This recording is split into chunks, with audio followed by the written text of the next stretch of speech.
সবাইকে ধন্যবাদ দিচ্ছি যে আমরা এসেছি প্রত্যন্ত সেই সুন্দরবন হিঙ্গলগঞ্জ থেকে। আগে দুটো নদী পেরিয়ে যেতে হতো, এখন সরাসরি যাওয়া যাচ্ছে, ব্রিজ হয়েছে।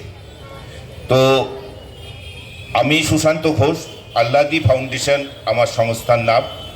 তো আমি ৩৫ বছর ধরে যারা মানসিক ভারসাম্যহীন, যারা রাস্তায় রাস্তায় না খেতে পেয়ে ঘুরে বেড়ায়, আমরা কি করি, তাদেরকে উদ্ধার করে তাদেরকে প্রথমে পরিষ্কার পরিচ্ছন্ন করে জামা কাপড় দিয়ে, খাওয়া দাওয়া দিয়ে, তাকে ডাক্তারির পরামর্শ নিয়ে তার চিকিৎসা শুরু করি।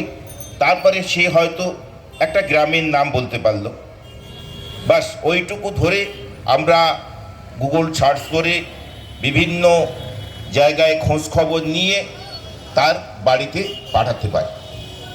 তো এরকমভাবে